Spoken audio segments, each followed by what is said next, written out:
What's going on, everybody? First off, today I want to get into some postseason baseball as October is ready and rolling, and boy, has it been a fun one. And also, Mets fans booing Max Scherzer. You should be ashamed of yourself booing one of the greatest pitchers of all time, and I'm going to tell you that why right after this. You are Locked On Nationals, your daily Washington Nationals podcast, part of the Locked On Podcast Network, your team every day.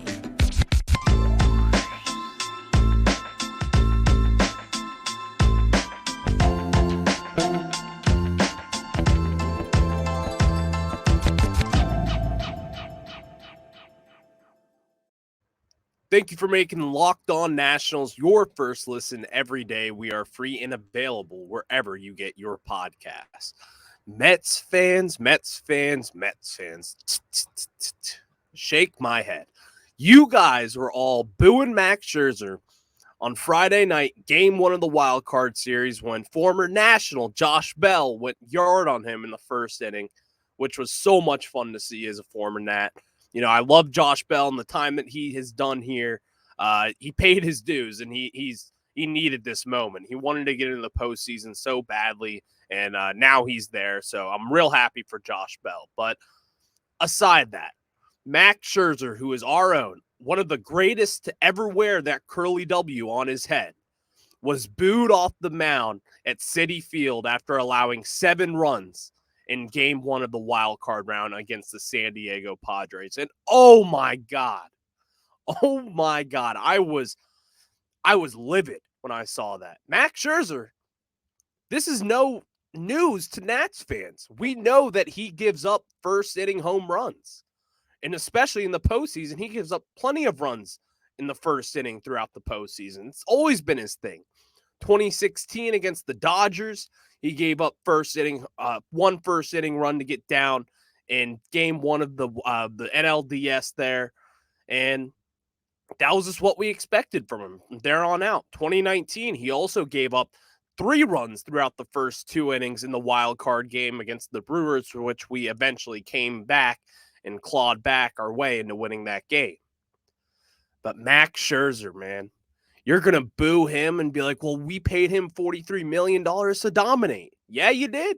And guess what? He did just that this year, didn't he? He was a pretty damn good 2-starter for you guys. That's at least what I see. What the rest of the league sees. Was he still worth that $43 million? Hell yeah, he was. I was in shock to see you guys boo him and the way that went down. And you know what? Why don't I have the offense? Your guys' loaded offense. Get some hits and create some runs for themselves. Get some run support in there. It's not illegal in baseball to clap back and then get some runs on the board to support your pitcher, because it seems like you guys didn't do that in game one when Scherzer was taking the mound and you guys booed him off that mound. That just made me so mad, because you don't appreciate the greatness of Max Scherzer and what he brings to you on a day in and day out basis as what he brought us and all of the joy here in DC. I don't know what to say to that. I don't know what to say to that. If you look at the box scores and look at the games that he started in the postseason, yeah, he's given up some early home runs and early runs in situations to where it gets you in a hole early. That's just what he is at this point. He gets a little too amped up, in my opinion, for these postseason games. And when it's time to step up, he just hasn't really done that. Now, that's not to say he's not a great postseason pitcher. He's still hovering around the 3.4 ERA in the postseason. That's not bad. It's not Max Scherzer, but it's just what he's been. You know, some players don't really have that extra gear in them in the postseason, a la Steven Strasburg, to where he's just dominant in the postseason and it seems like nothing can ever touch him. That's just what he is. Max Scherzer's a big game pitcher. You paid him to be that. You paid him that $43 million AAV to be that guy to start game one in the wild card and then hand it over to Jacob deGrom, the best pitcher in baseball, to game 2. That's a great 1-2 punch. One of the best 1-2 punches of all time, in my opinion. But to boo him off the mound, the audacity you guys have to boo that man off the mound after what you guys have endured as Mets fans throughout the years and what you'll continue to endure throughout the years of being Mets fans is unfathomable. And I just was disgusted by it. That was a disgusting act, as what Joe Buck would say, to boo the greatness of Max Scherzer off that mound. Unbelievable. Unbelievable. I can't say it enough. You booed Max Scherzer, and that is why DC fans hate Mets fans in your stupid 7 line. That's why he's ours, and he will always be ours, and I hope he does not win a championship with that franchise because they do not deserve it. And I am looking in the camera as I say this and into your eyes if you're watching on YouTube. You see it. Locked On Nationals on YouTube if you haven't already seen it. All right. I'll step aside from Max Scherzer for a second to focus on the big picture of the postseason. And guys, 3-game wildcard series has been a ton of fun to watch. A ton of fun. At first, I didn't really know what to think about it. I kind of like the you win or you go home, single game elimination, do or die. I love those games. So much on the line. You would see the craziest scenarios to where you have, like back in 2019, we had Steven Strasburg come in to dominate out of the bullpen. Different sort of situations to where it's like, yeah, you got to leave it all on the line tonight. You got to, if your closer's ready to go in the 6th inning, put them in there in the 6th inning and see what happens. If your third starter, who's maybe set to start for game 2 of the next series, if he's getting warmed up in the pen, you got to have him go a couple innings. That's what you got to do. Don't worry about the next series until you make it past tonight. And so I always loved that. And making the change over to a 3-game series, at first I was like, it kind of takes away the fun of the wild card round where it's just one game after a 62-game season. And it takes that away for you. But at the end, it was exciting. And as a fan, it was a ton of fun to watch. Now, if I was rooting for one of those teams playing in those games, then yeah, it kind of sucks, especially if you fall on the losing side of things and you're the victim of someone else's greatness, like the Brewers were back in 2019, which was 3 years ago. So that sucks. And I understand that part from the frustrations of it when you have a 162-game season and then you have one game to make it on to the next round of the postseason. And they made a change to it. They added another team to the postseason. And the first 2 teams have buys in each division.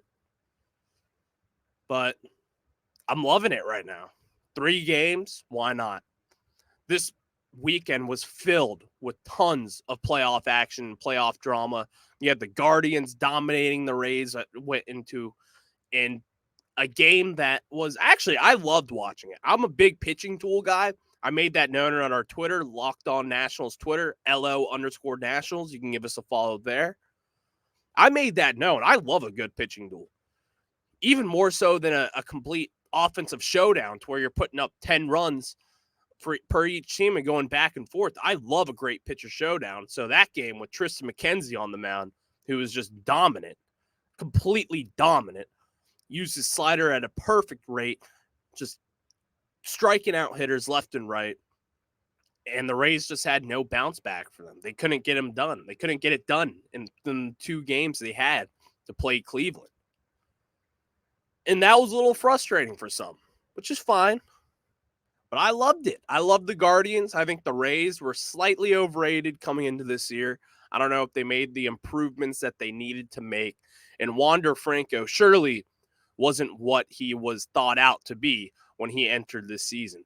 Obviously, he still had a good year, but someone who's going to be one of the best shortstops in the game, he wasn't that just yet. And I think the Guardians are going to be a tricky out for the Yankees moving forward. Other than that, 3 games, man. I love it. And you should too. It's something to where it's a different scene where you have just you're playing at one stadium for 3 games, just like a regular season series, except your season's on the line. And I love that part about it, to where you have a couple games to show your stuff. And you're going to have one day off after the regular season going into that wild card round. So you'll have time to prepare and get those pitchers ready moving on to the next round. But I also want to get into some Nationals topics today as well. And obviously there's a lot to talk about still. Finishing the bottom of the barrel in 2022. Worst team in the MLB. Not enough to say about that. Obviously, we didn't expect that this year. We knew we'd be bad, but we didn't know we'd be this bad. And right now, we are tied with the Reds and the A's for the number 1 overall pick going into what would be the new MLB draft lottery, which should be getting called. They said it will be in 2022 going into the offseason. So no one really has a date for that yet. No one knows it. I've looked it up, and they just say it'll be in 2022. So we have 2.5 months. And so we'll find out if the Nationals tank season was a success. But I also have some messages and takeaways from this 2022 season. But first, before we get to that, I want to show you guys what my friends over at Simply Safe do best. The numbers don't lie. In the last decade, over 4 million people have chosen Simply Safe home security to protect their home. You don't earn that trust of that many people without doing something right. At Simply Safe, your safety is the only thing that matters. I know because I use Simply Safe in my own home. They protect you with cutting-edge security technology, powered by 24/7 professional monitoring agents who always have your back. Here's why I love it. I have 2 dogs at home. I'm always on the run, and I really need to know if they're safe, or maybe is the dog walker going to take them on time. I have all that stuff right in the palms of my own hand, and you can too. So with 24/7 professional monitoring, Simply Safe's agents call you the moment a threat is detected and dispatch police or first responders in an emergency, even if your home cannot be reached. Our monitoring experts use proprietary advanced response technology to visually confirm when a break-in is real, so you can get the highest priority police dispatch. Customize the perfect system for your home in just a few minutes at simplysafe.com/LockedOnMLB. Save 20% on your Simply Safe security system when you sign up for an interactive monitoring plan and get your first month free. Visit simplysafe.com/LockedOnMLB to learn more. That's LockedOnMLB to simplysafe.com/LockedOnMLB to learn more. There's no safe like Simply Safe. Now, with that being out of the way, let's get to some takeaways from the Nationals 2022 season. So I have some here. As we watch going into this year, coming into this year, we didn't really have many bullpen pieces to where I was really excited about. Not at all, really. There wasn't too many highlights on this team that I was excited about, to be quite honest with you guys. But as we came around it, this Nationals bullpen was very good. And for a team that's rebuilding, we are way ahead of the process when it comes to our bullpen. Way ahead. Right now, we have Hunter Harvey, who we claimed from the Baltimore Orioles when they DFA'd him. We basically did a swap. We did it. This is not on the record, but in my mind, this is just how it works. We basically made a swap for Austin Voth and Hunter Harvey back when we DFA'd Voth and claimed Harvey. And Harvey's been awesome out of the bullpen this year. He had 39 innings pitched along with 45 strikeouts, and he carried a 2.52 ERA. And he pitched in some high caliber moments where we needed guys to get outs. And that's exactly what he did. He carried a 1.14 whip with him all year, only allowed 0.2 home runs per 9 innings. This is someone who struck out a ton of batters in his time here. In the innings pitch, he had. Now, okay, I'm not saying that this guy is going to be one of the next great closers here, like I'm sounding it to be, but he's someone that we kind of took a gamble on, and he's paid off for Mike Rizzo in that front office in DC. And he's someone I look forward to in the future who's under team control through 2026. He's going to be someone that I view as a building block for this bullpen going forward. And with that, I expect him to be pitching, and maybe he's going to be a closer for us at some time. Tanner Rainey had Tommy John surgery in August this year, shut him down for the next year plus. So we're going to be seeing a lot of Hunter Harvey, and as well as Kyle Finnegan, who I've talked about a lot, who I think should have been the pitcher of the year for your Nationals. But Erasmo Ramirez got that. And Erasmo Ramirez is another high-caliber guy that we could talk about who was our pitcher of the year. He came in. He was the most consistent pitcher that we had coming out of the pen. He was kind of our Paolo Espino of 2022 and of last year, obviously, because Espino coming out was a good pitcher, a decent quality pitcher in 2021.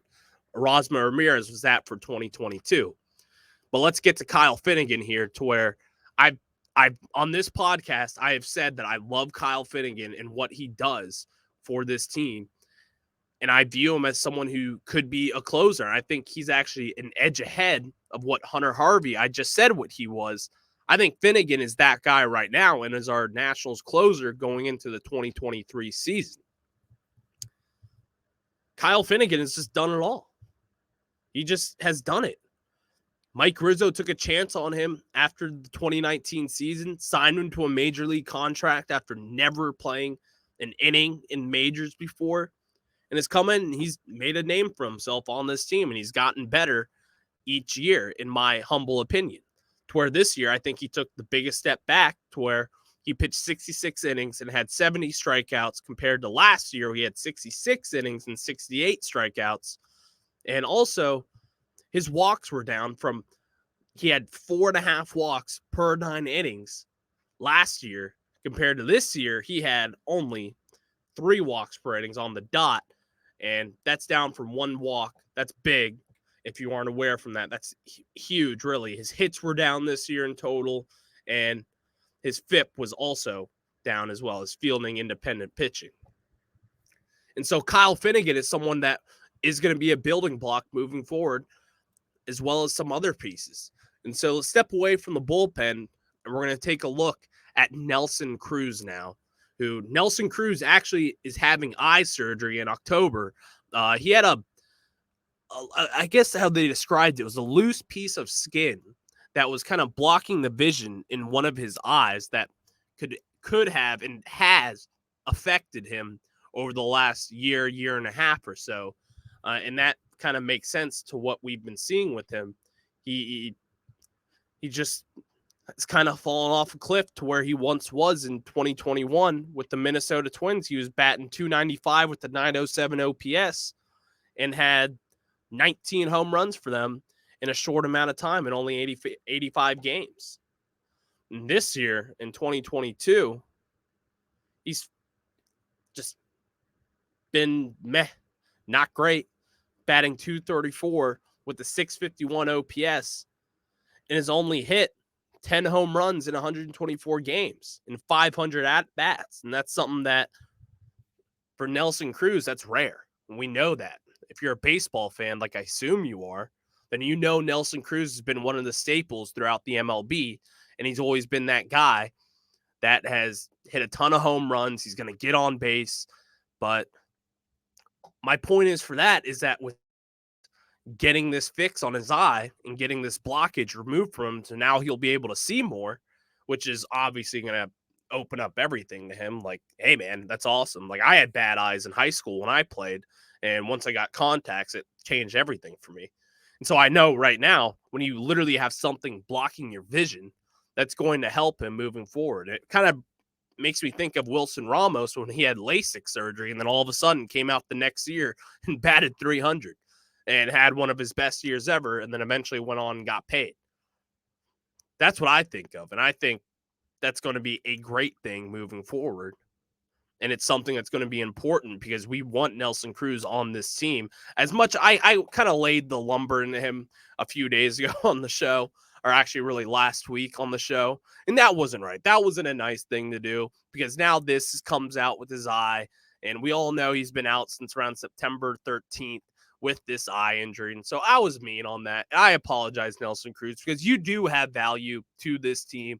You are a locker room presence. You're someone who's been on great teams and bad teams, and you know what it takes to be a great team.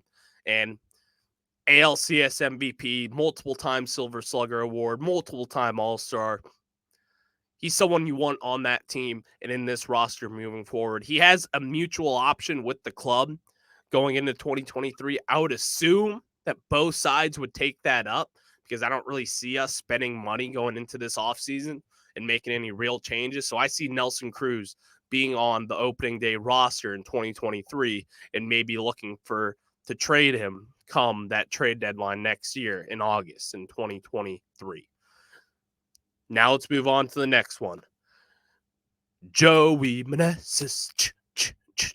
Joey Meneses. We love Joey Meneses. Nationals fans, you love him.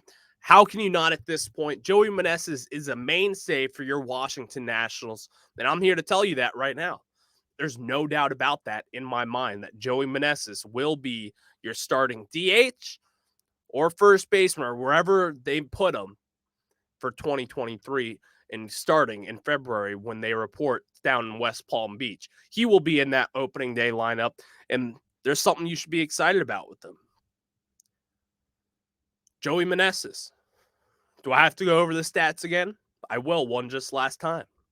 324 batting average, 367 OBP with a 563 slugging percentage, good for a 930 on-base plus slugging, and someone who hit 13 home runs in his first 240 plate appearances in the pros in only 56 games. This is someone who's been waiting for this opportunity to shine on a stage like this, and he just got that this year in August when he was called up, and he never looked back. And this is someone who continues to build on what he will be doing moving forward. I don't think he provides much value defensively. We kind of saw that he is kind of a one talent guy or not one talent. Obviously he's a major leaguer. He has more than one talent, but his value comes from his bat. And that's something we knew going into when we called him up. We saw the numbers that he put up in AAA and that he's been putting up over the last few seasons, that this was someone who was going to get it done at the plate. Will he get it done in the field? Probably not. And that's fine. In this day and age, I know defense is obviously something that we should value in a way, but I still value bats at about 70% over that 30% hedge of a fielding. And that's just what I think of it. I know you have different philosophies, but I'm here to tell you what I think about it. And that's why Joey Meneses is in my 2023 opening day lineup, and he will have a starting spot on this team. Unless something crazy unforeseen happens to where we spend money, maybe we trade for someone that takes up his spot, or maybe we trade Joey Meneses and we capitalize on the value that he had through the last few months this season. Maybe a team sees him as a piece to where what they would want, and maybe we get a pitcher in return or some lottery ticket in a minor league prospect to where they could help us down the line in a little bigger fashion than the way in Joey Meneses will be helping us over the next year or two. So it'll be something to watch going into this offseason, but I say Joey Meneses is a mainstay for your Washington Nationals. So I want to put a bow on this by just saying I think the bullpen is something that I will talk about a lot this coming offseason.